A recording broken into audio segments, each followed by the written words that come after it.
اعوذ باللہ من الشیطان الرجیم، بسم اللہ الرحمن الرحیم۔ السلام علیکم 9th کلاس، کیسے ہیں سب بچے؟ اللہ تعالیٰ آپ کو ہنستا مسکراتا رکھے، زندگی میں کامیاب و کامران کرے۔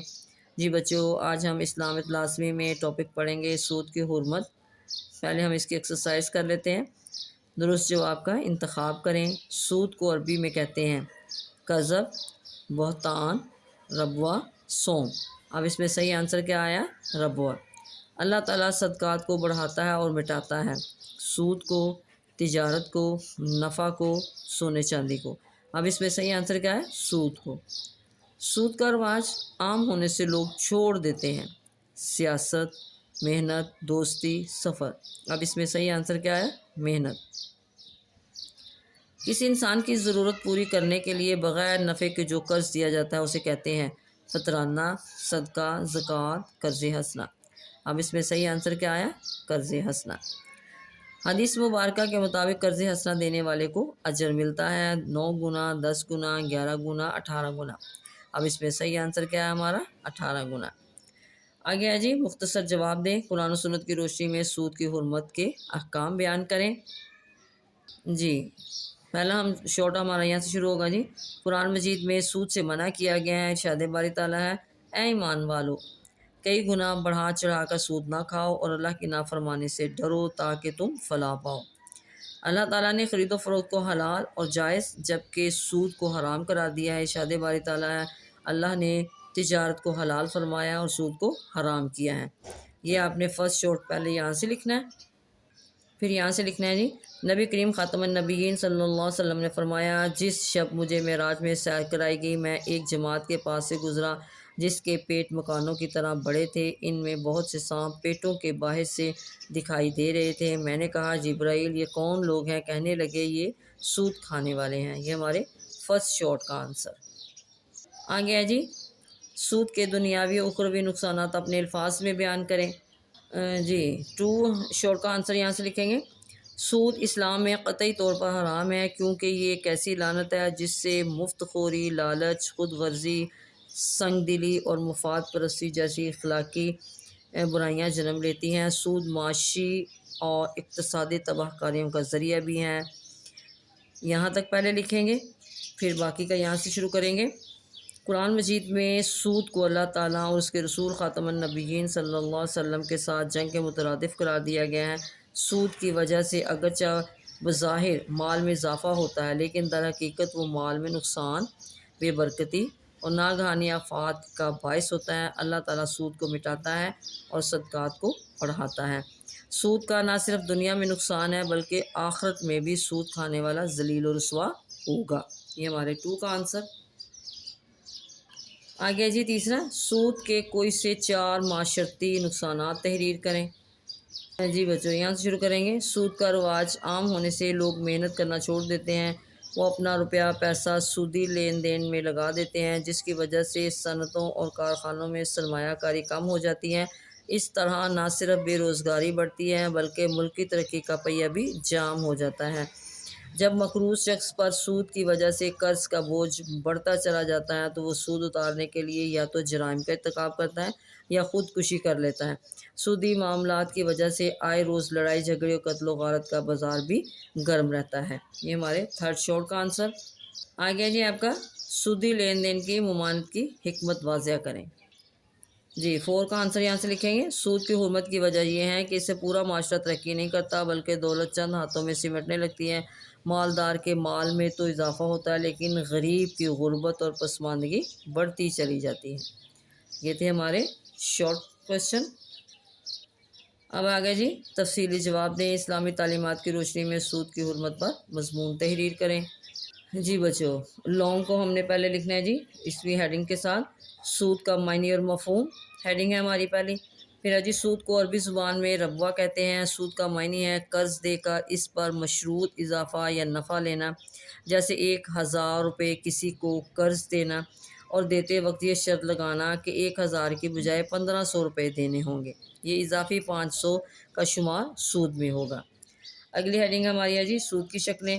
قرض دے کر مقروض سے پیسے کے علاوہ دیگر کوئی فائدہ لینا بھی سود ہے، جیسے کسی کو قرض دیا اور اس سے اس کا مکان لے لیا، اور اس مکان میں رہائش اختیار کر لی، لیکن اس کا کرایہ ادا نہیں کیا، یا کرایہ دیا لیکن کم دیا، یہ بھی سود کی ایک شکل ہے۔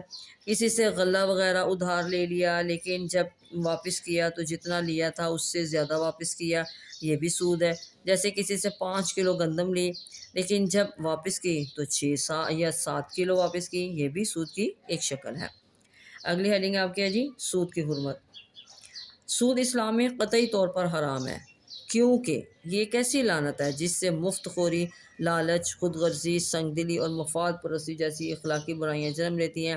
سود معاشی اور اقتصادی تباہ کاریوں کا ذریعہ بھی ہے، اسی وجہ سے قرآن مجید میں سود سے منع کیا گیا ہے۔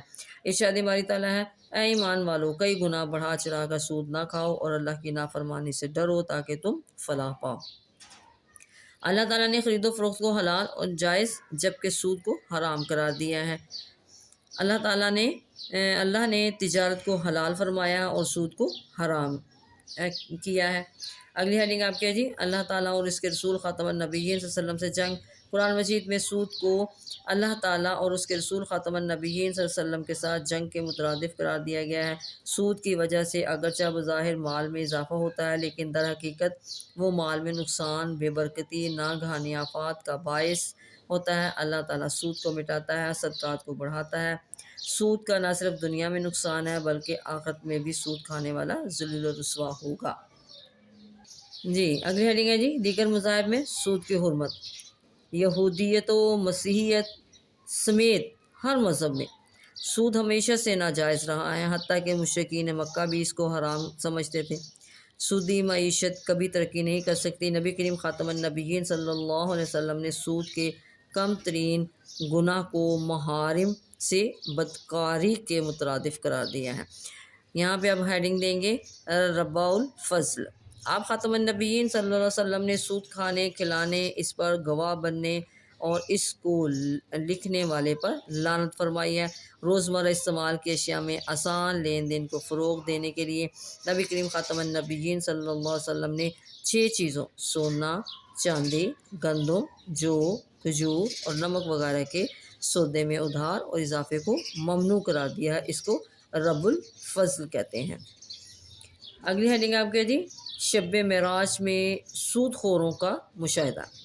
نبی کریم خاتم النبیین صلی اللہ علیہ وسلم نے فرمایا، جس شب مجھے معراج میں سیر کرائی گئی، میں ایک جماعت کے پاس سے گزرا جس کے پیٹ مکانوں کی طرح بڑے تھے، ان میں سے بہت سے سانپ پیٹوں کے باہر سے دکھائی دے رہے تھے۔ میں نے کہا، جبرائیل یہ کون لوگ ہیں؟ کہنے لگے، یہ سود کھانے والے ہیں۔ اگلی ہیڈنگ آپ کے جی سود کی حرمت کی وجہ۔ سود کی حرمت کی وجہ یہ ہے کہ اس سے پورا معاشرہ ترقی نہیں کرتا بلکہ دولت چند ہاتھوں میں سمٹنے لگتی ہے۔